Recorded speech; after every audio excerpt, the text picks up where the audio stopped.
everybody, and happy new year to you. And also happy new moon. Now, usually I don't put anything out at this time of the year because normally I'm down south. But national conditions make it very difficult for me to leave home. So I am more comfortable staying at home. At least I know I'm safe.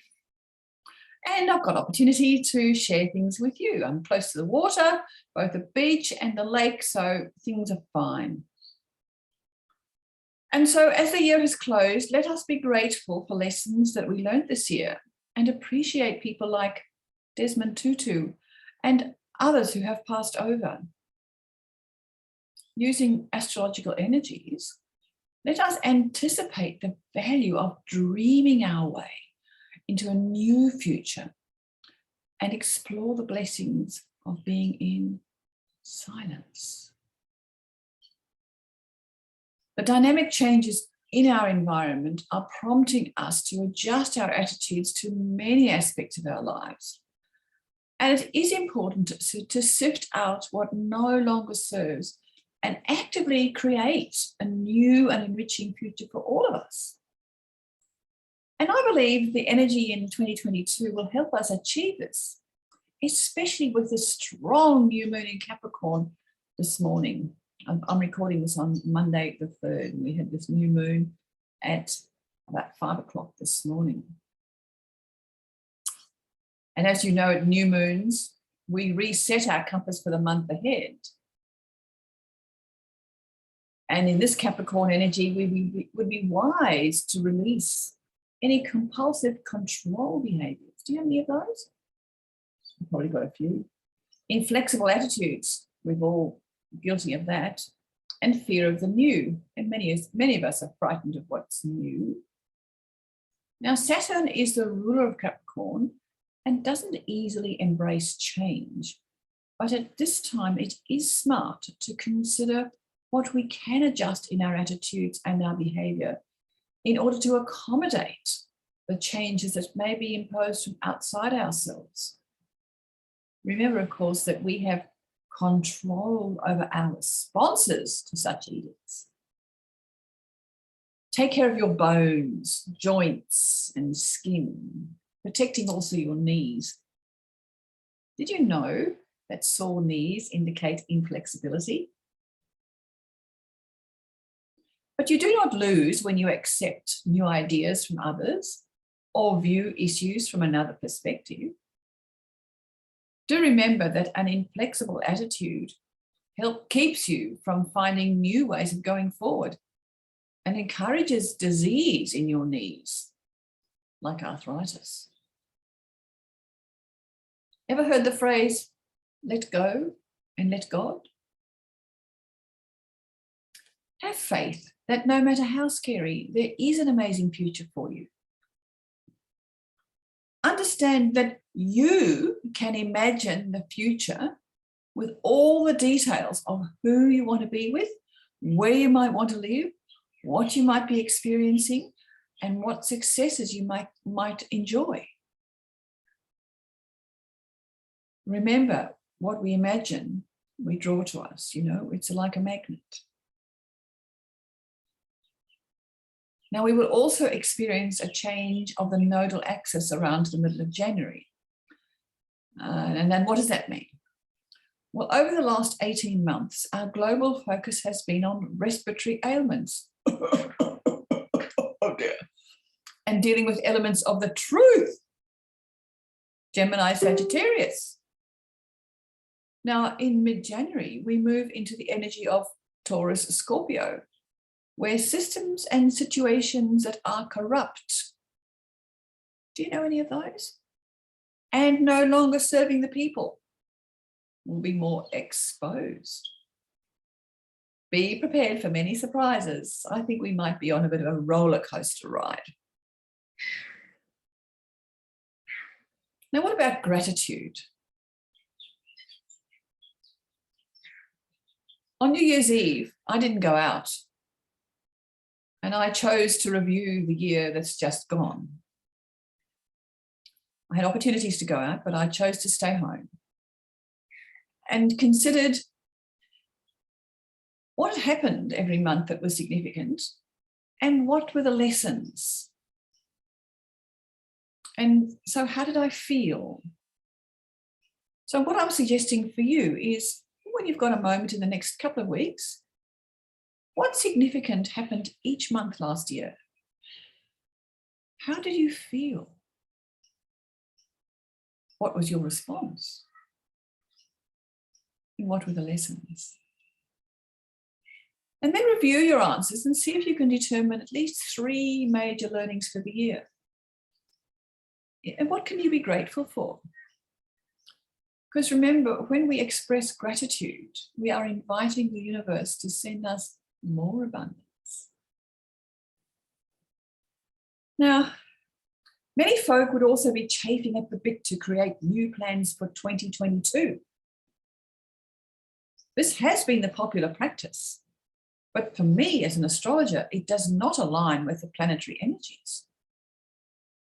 I'm allowing time in the next month to consider the options, the dreams, and plan what I want for 2022. And then when we move into Aries at the equinox in March, that's around the middle of March, it will be time to implement those plans. So now I mentioned dreams. Jupiter has moved into Pisces, where it's very happy, until early May, when it moves into Aries. Now, Jupiter has a 12-year cycle, and so that usually means it spends a whole year in each sign, and it's only spending 3 months. What do you mean, Evelyn?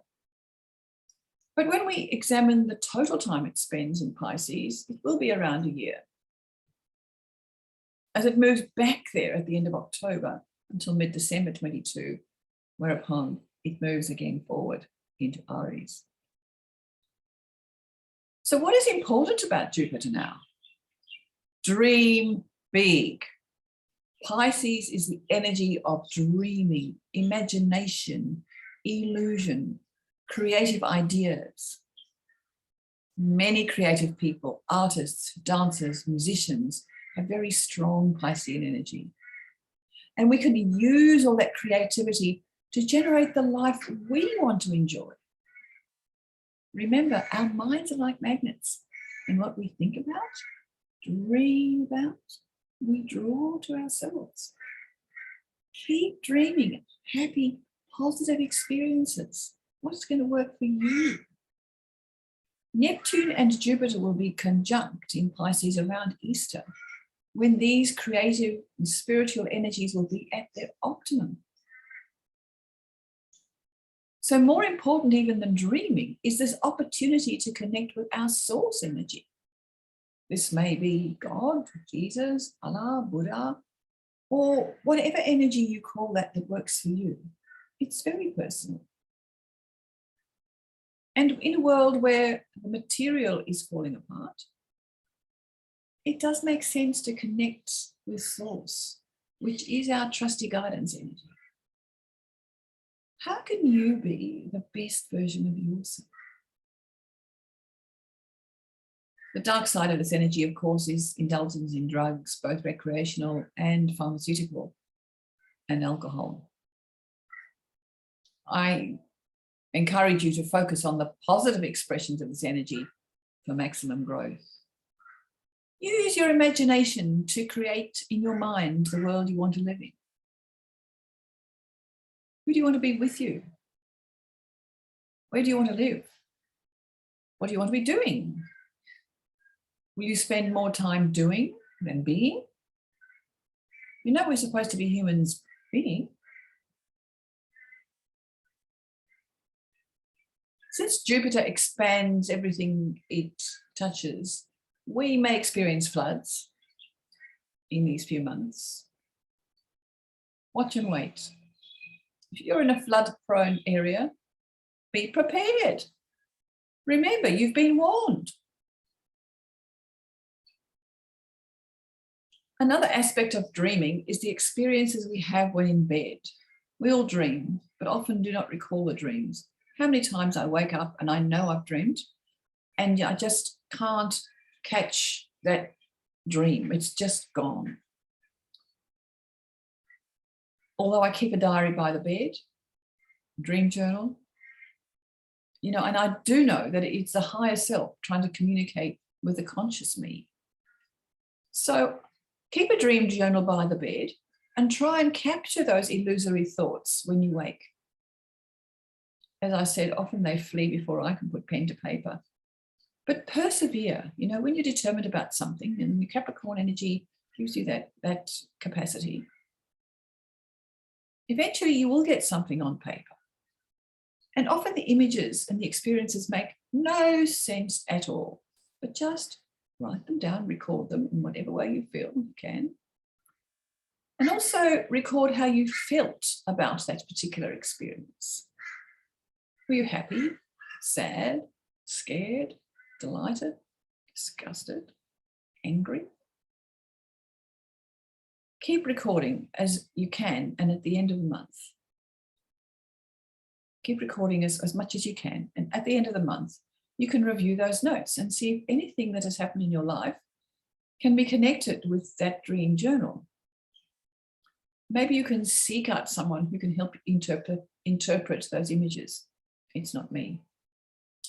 They mean different things for each of us, although there are many images that have common themes. Now, Desmond Tutu, Bishop Desmond Tutu. A few days after Christmas, my cousin in Cape Town messaged me to say that he had passed away, aged 90 years. And she sent also a beautiful tribute to his life. Desmond Tutu was born in 1931, the son of a teacher. He also trained as a teacher and then studied theology, being ordained as a priest in 1960. In 1975, he was appointed Dean of St. Mary's Cathedral in Johannesburg, the first Black African to hold that position. He was then appointed Bishop of Lesotho, the first of a series of distinguished and very responsible public officers. In 1984, he received the Nobel Prize for Peace for his role in the opposition to apartheid in South Africa. And even now, his strong and very reasonable voice will be missed by many across the world. I mention this for another reason, because normally I tell a little story as part of my recordings. Because in the late 1970s, I was in Johannesburg with my husband, visiting friends who were closely associated with the Anglican Church and actively working underground in the anti-apartheid movement. And at the time, it was forbidden to associate with people of colour in a social situation if you were white. I think you could have got away with it if you were all in church together, but I don't remember. One evening, my friends invited Tutu and his wife to join us for dinner. And from memory, it was a lively and interesting evening. We felt very privileged to have been guests in that gathering. And you know, I'm quite sure he won't have remembered us with all the folk he would have met on his life journey. But I remember him and the occasion. And it was particularly interesting as he was a strong voice for the downtrodden. And it was a forbidden gathering. You know, the longer you have lived, the more stories you can conjure up. But what parallels can we draw with our current situation? While we are not forbidden to mix those folks who are jabbed with those who are unjabbed, those who are not jabbed cannot access certain venues. When my family left South Africa all those years ago, I never thought that we would ever encounter this apartheid phenomenon again. Oh. Is this a loving way to be a human?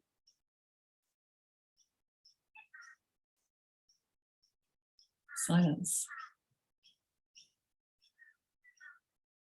A magazine article I read recently reminded me of the value of silence. Our bodies need silence for the regeneration of the physical, as well as the settling of the emotional and the mental bodies. How often do I see folk out exercising with their earplugs glued to their ears and carrying a cup of coffee? Some of you probably do that too. How many of you need to have the TV on or music playing?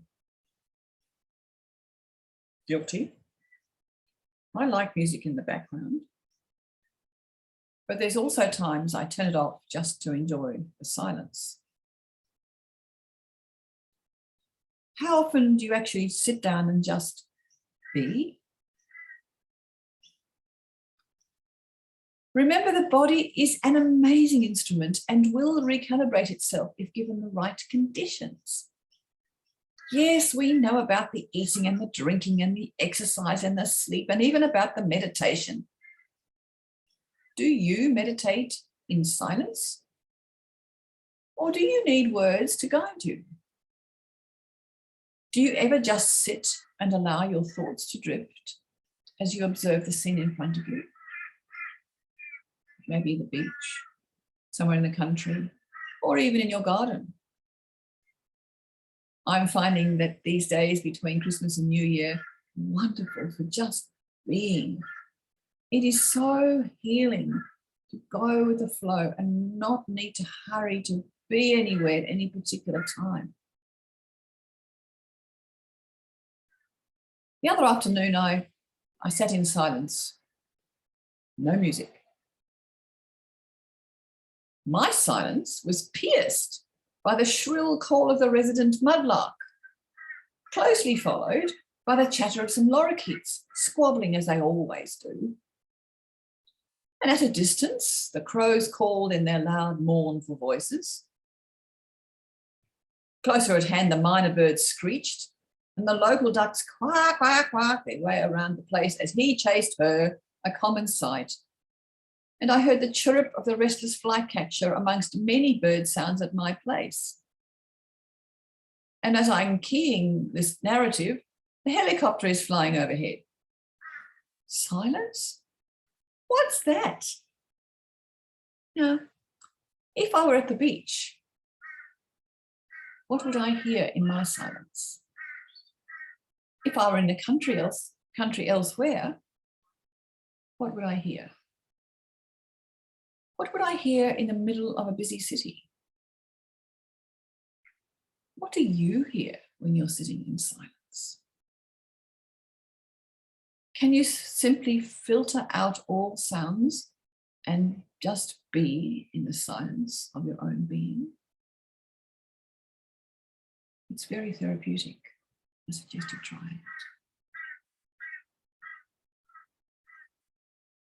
Now, on a practical note, material note, there's a substance called blue urea. I think it's popularly known as AdBlue. And I've heard from several different sources that there's likely to be a shortage of this AdBlue, an additive to diesel-fueled trucks. Apparently, China is withdrawing supplies. Amazing. Check out more information. There's a reference I'll put underneath this video. A global shortage of urea has sparked a scare among truck drivers and the transport industry, who fear it could cripple the transport networks that would provide daily consumer goods to Australians. It's a bit on the ABC News. I'll provide a reference for that as well. This AdBlue, not being available for diesel trucks, has the potential to disrupt food supplies. Don't panic. Just ensure you have backup supplies. You know, I've talked before about having baked beans and pulses and tin tomatoes and things in the pantry that you can eat without having to rush off to the shop. So thanks for listening. We're living in very interesting times, and I expect that 2022 will bring more challenges. But remember, you have all you need inside of you to adjust to the changes. There is a better world coming, I believe, and we can shape it by our own positive intentions. Bye for now.